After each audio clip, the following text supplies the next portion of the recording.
মাদ্রাসার নামে বাংলাদেশে কি হচ্ছে? নাবালিকাদেরও ছাড় নেই শয়তান মৌলবীদের হাত থেকে। ধর্ষণ, যৌন নিগ্রহের মতো অপরাধ বাড়ছে বাংলাদেশে। এই নিয়ে ব্যাপক চাঞ্চল্য পদ্মাপাড়ে। বাংলাদেশের মদন উপজেলায় 11 বছরের নাবালিকাকে ধর্ষণের অভিযোগ, যার জেরে অন্তঃসত্ত্বায় নাবালিকা। সূত্রে খবর, নেত্রকোনার মদন উপজেলায় শিক্ষকের বিরুদ্ধে ধর্ষণের নাবালিকা ছাত্রীকে যৌন নিগ্রহের অভিযোগ। শুধু তাই নয়, মুখ খুললে খুনের হুমকি দিয়ে একাধিকবার শারীরিক নির্যাতনের অভিযোগ উঠেছে ওই মাদ্রাসার কর্মীর বিরুদ্ধে।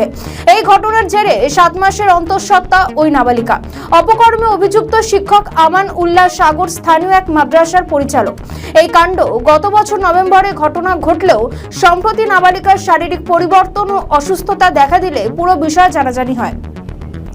চিকিৎসকরা জানিয়েছেন, মারাত্মক রক্তাল্পতা ও শারীরিক গঠনগত অপূর্ণতার কারণে নির্যাতিতার জীবন এখন চরম ঝুঁকির মুখে। পুরো ঘটনা সামনে আসার পর অভিযুক্ত শিক্ষক বর্তমানে সপরিবারে পলাতক। বিগত কয়েকদিন 12 থেকে 15টি এমন ঘটনা সামনে আসছে, জানিয়ে সর্বত্রই চাঞ্চল্য ছড়িয়েছে বাংলাদেশে। মাদ্রাসার কাজের অছিলায় দিনের পর দিন ভয় দেখিয়ে নারকীয় অত্যাচার চলত বলে অভিযোগ। এমনকি সমাজ মাধ্যমে অভিযুক্তর পাল্টা দাবি, নাবালিকার সঙ্গে শারীরিক সম্পর্ক ছিল তার নয়, তার এক আত্মীয়। অভিযুক্তের এতটাই সাহস যে পুরো ঘটনা কার্যত অস্বীকার করেছে। তার উপর আরেক আত্মীয়ের উপর দায় চাপিয়েছে অভিযুক্ত। ধর্ষণের অভিযোগে অভিযুক্তকে দ্রুত গ্রেফতারির দাবি উঠেছে। বাংলাদেশে গত কয়েকদিন ধরে উঠে আসছে একের পর এক ধর্ষণের মতো অভিযোগ। সিরাজগঞ্জ, নোয়াখালী সহ বিভিন্ন এলাকায় নিগ্রহের অভিযোগ উঠেছে। আরেকটি চাঞ্চল্যকর অভিযোগ, এখানে শিশু কন্যাকে ধর্ষণের অভিযোগে আটক করা হয়েছে প্রধান শিক্ষককে। তার মানে রক্ষকই ভক্ষক। বাংলাদেশে তারেক রহমানের সরকার ক্ষমতায় আসার পর এমনিতেই বেড়ে গিয়েছে খুন, অপরাধের মতো কার্যকলাপ। তার মধ্যেই তোলপাড় পড়ে গিয়েছে ধর্ষণের খবরে। এখানেই কিন্তু শেষ নয়। ভিনদেশের এক কিশোরীকে ধর্ষণের অভিযোগ উঠেছে এক বাংলাদেশি যুবকের বিরুদ্ধে। কুকীর্তির পর গা ঢাকা দিয়েছে সেই অভিযুক্ত। একটু একটু করে কোথায় যাচ্ছে বাংলাদেশ?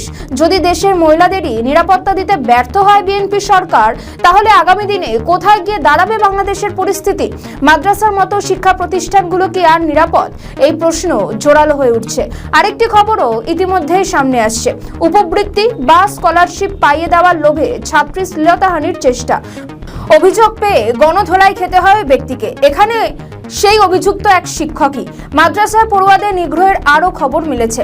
শিশুদের ওপর যৌন নিগ্রহের অভিযোগের চাঞ্চল্য বাংলাদেশের পশ্চিম জনপদ জেলা মেহেরপুরে। 3 ছাত্রকে নির্যাতনের প্রতিবাদে এলাকাবাসীরা মাদ্রাসা ঘেরাও করে বিক্ষোভ দেখান। জামাতের সংসদ সদস্যের মালিকাধীন হওয়ায় দলটির কর্মীরা মাদ্রাসা রক্ষায় এগিয়ে এলে বিক্ষুব্ধ লোকজন আরও উত্তেজিত হয়ে ওঠে। মেহেরপুর জেলার মুজিবনগরে মাদ্রাসায় 3 ছাত্রীকে ধর্ষণের অভিযোগ ওঠার পর মাদ্রাসার পাশাপাশি থানা ঘেরাও ও বিক্ষোভ করেন অভিভাবক সঙ্গে এলাকাবাসীরাও। প্রশ্ন উঠছে, আইন শৃঙ্খলা কি আয়ত্তে রাখতে পারছে না প্রশাসন? কেন বাড়ছে ধর্ষণের মতো জঘন্য অপরাধগুলি? মৌলবীদের এই অত্যাচার থেকে কবে মুক্তি পাবে বাংলাদেশের নারীরা?